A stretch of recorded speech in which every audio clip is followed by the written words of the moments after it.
¿Qué tal?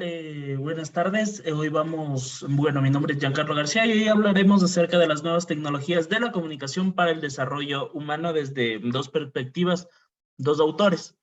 Primero, hablar de un cambio de modelo dentro de la sociedad, en el que se menciona que la afirmación de que el mundo está experimentando hoy una transformación profunda debido a los avances de la tecnología, nadie le pone en cuestión, aunque existan posturas diferentes sobre los significados y los alcances que llegue a tener. Las TIC, sin duda alguna, facilitan múltiples aspectos de nuestra vida. Por su capacidad de transformación va mucho más allá de de las simples mejoras en determinados servicios o de manera general en la productividad.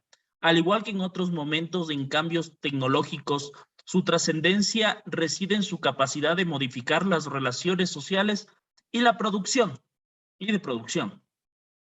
No es más que una exageración decir que nos hallamos en medio de una revolución y sin caer en discusión para comparar su significado con otras revoluciones sucedidas en la historia, lo que no hay duda es que lo que más velozmente se está produciendo.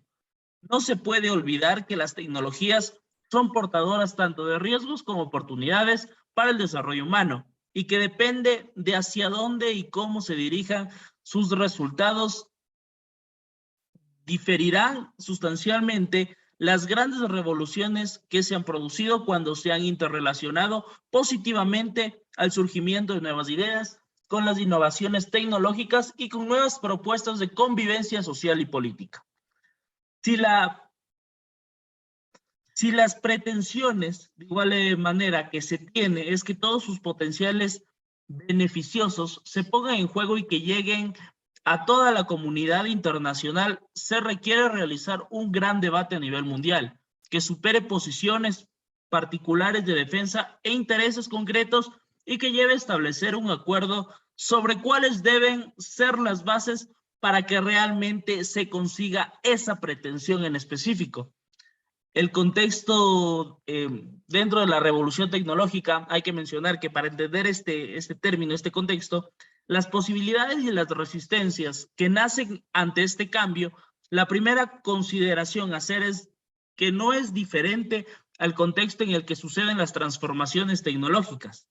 La globalización actual no es el resultado inevitable de poner en práctica las TIC, sino la aplicación de que las mismas se ha hecho desde una determinada posición ideológica, el neoliberalismo.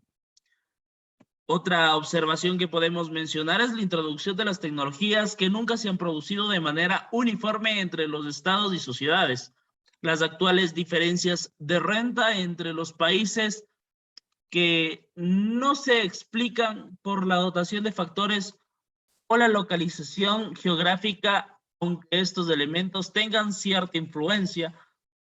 Antes del siglo XIX, China y ciertas partes de la India tenían niveles de desarrollo semejantes y hasta superiores a los países europeos. India era líder mundial en producción, en calidad y en exportaciones de la industria textil de algodón. La India no pudo competir con la revolución industrial aplicada a las manufacturas textiles británicas al no tener posibilidad de acceder a la misma. También mencionar acerca del y el desarrollo humano. ¿Cómo funciona esto? En primer lugar o en primera instancia, porque las innovaciones elevan de manera directa la capacidad humana. En segundo lugar, porque constituyen un medio para lograr el desarrollo humano debido a sus repercusiones en el crecimiento económico gracias al aumento de productividad que genera. Aunque luego se hacen consideraciones complementarias, conviene destacar que este punto de partida resulta confuso. La potencialidad de transformar positivamente la realidad se encuentra en toda tecnología, pero preguntarnos por su incidencia en el desarrollo humano supone descifrar la compleja red de relaciones que hacen que se produzca o no. Los vínculos entre tecnología y desarrollo humano deben establecerse no de manera lógica, sino asegurando que realmente esas potencialidades se traducen en resultados de aumento de las capacidades de las personas. También hay que hablar de lo que se denomina, lo que se llama brecha digital, porque la expresión, como ya lo mencionamos, brecha digital, se encuentra muy difundida y con ella se quiere expresar la gran diferencia que existe actualmente en el acceso real a las TIC entre países y entre grupos de personas dentro de cada país. Pero así formulada, la brecha no expresa adecuadamente la naturaleza de la diferencia. No cabe duda de que estos indicadores recogen los síntomas o consecuencias en que se manifiesta la brecha digital. Una comprensión de la verdadera naturaleza de las diferencias existentes en el acceso a las TICs es fundamental para las estrategias de desarrollo.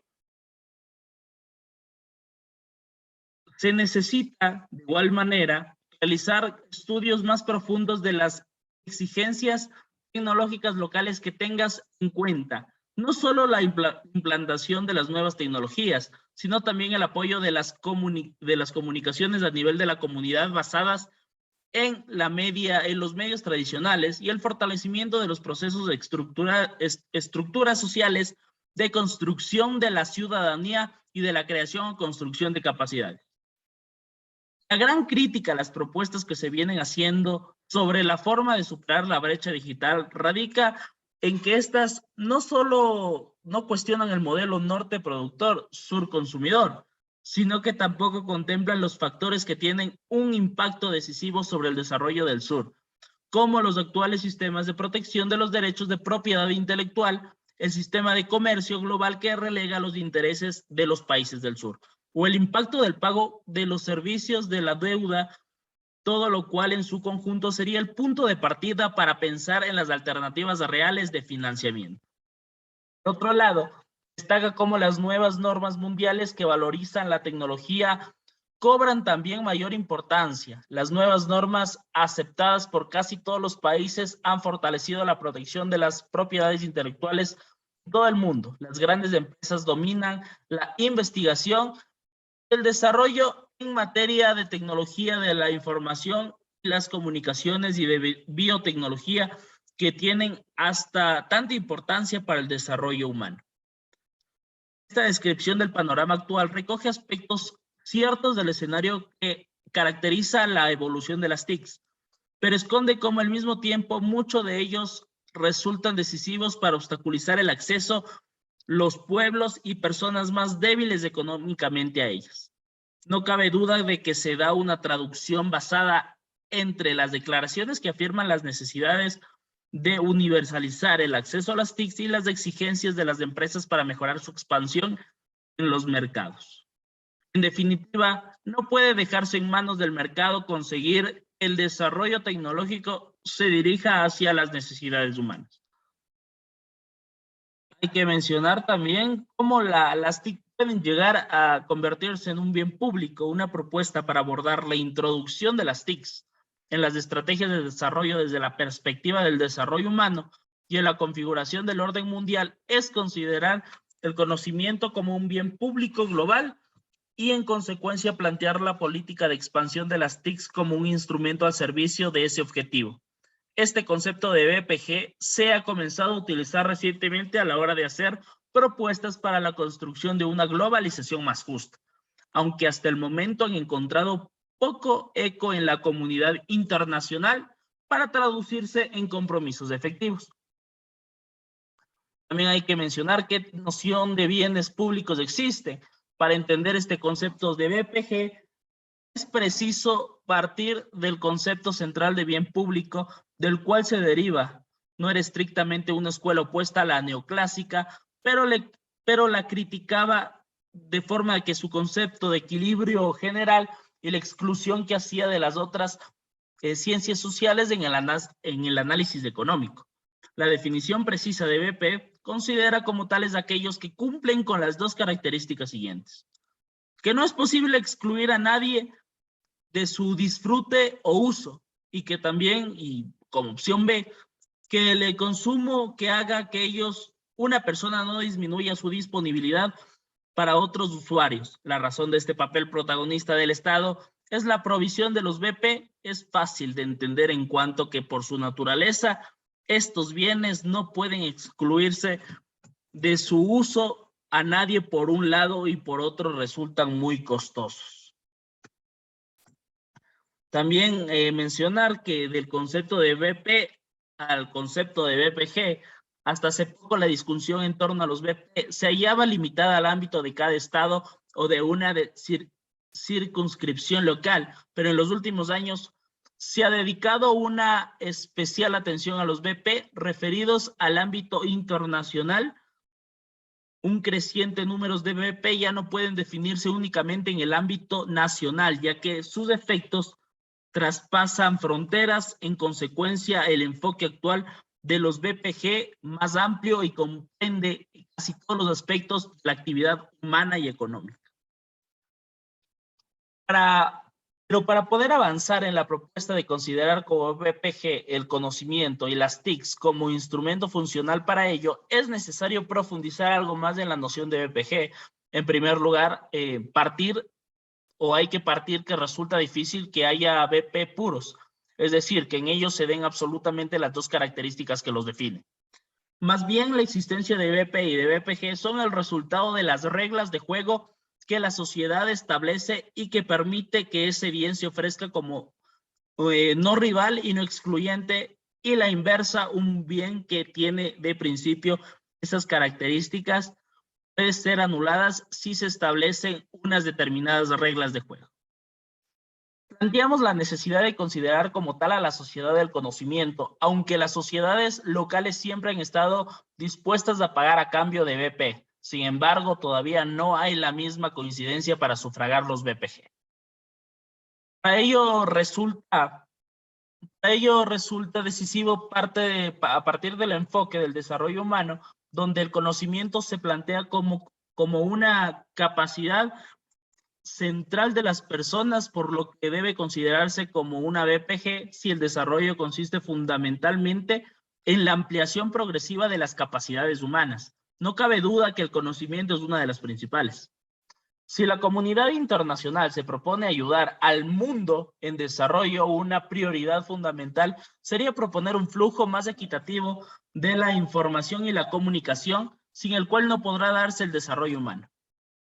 La consideración de la sociedad del conocimiento como un BPG supone reconocer que la accesibilidad a las TICs debe garantizarse como objetivo, siendo insuficiente el planteamiento de la oferta determinada, ayudas o recursos que vayan a facilitar su acceso.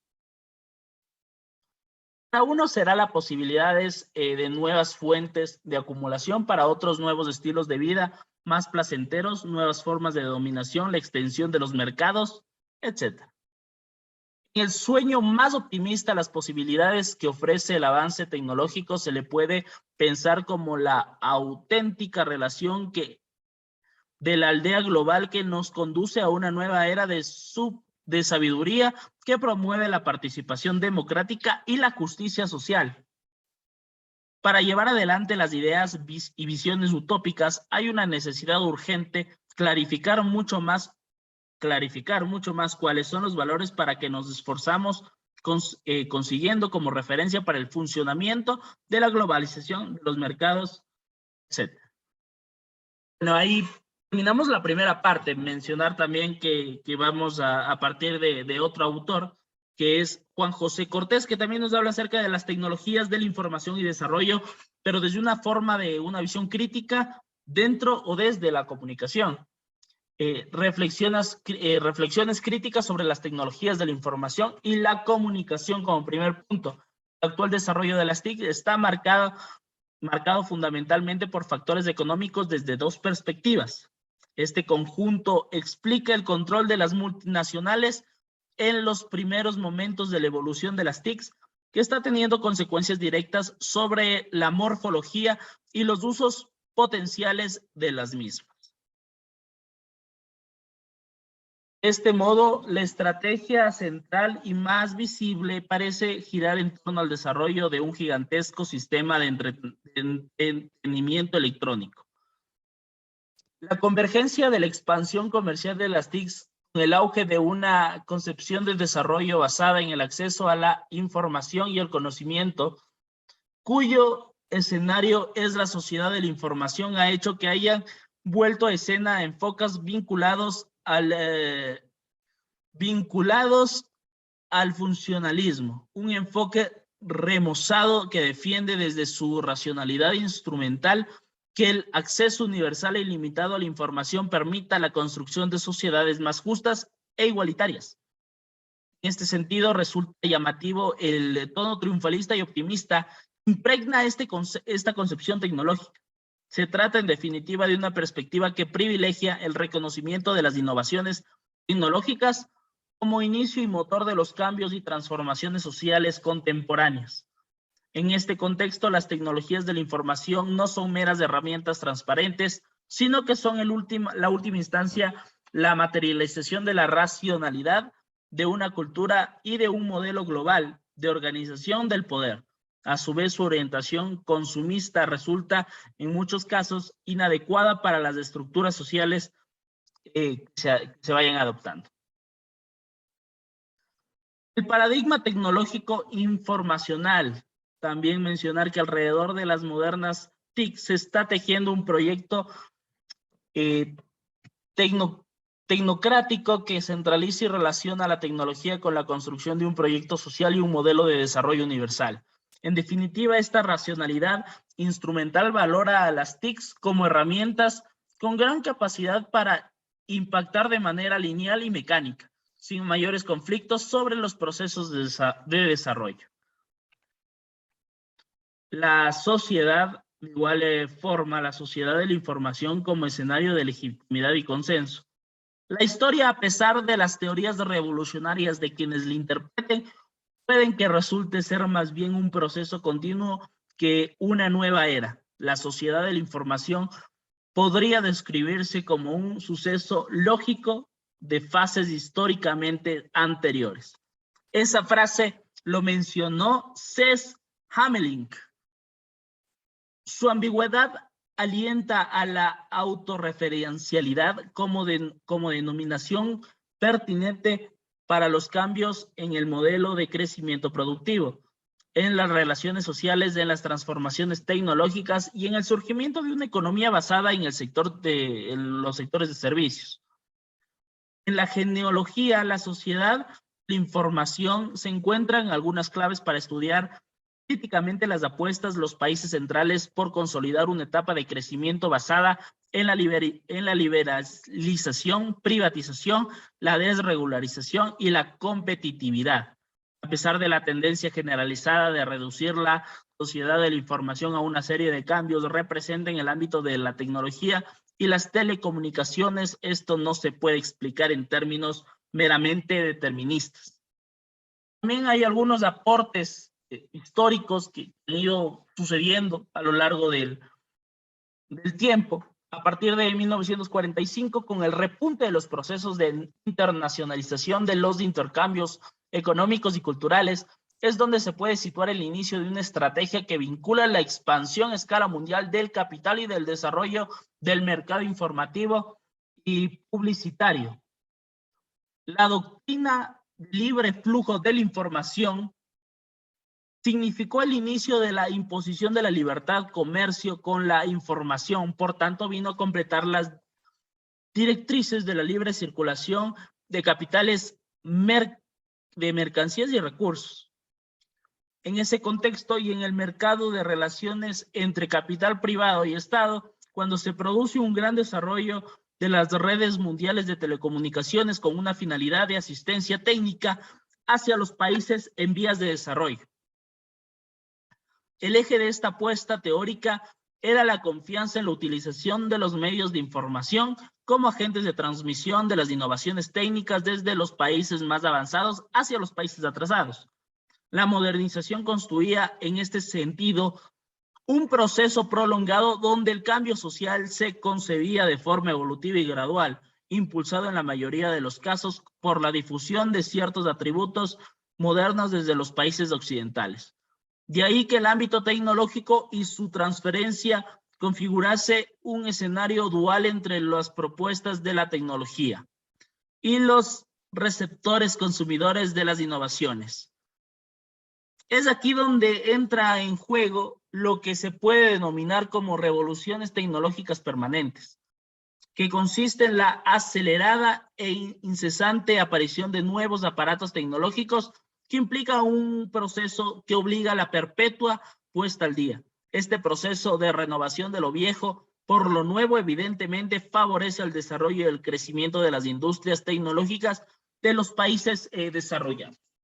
Ahí pudimos analizar y ver un poco de estos puntos tecnológicos, lo que interviene en los TICs, los nuevos avances también que se tiene con la tecnología.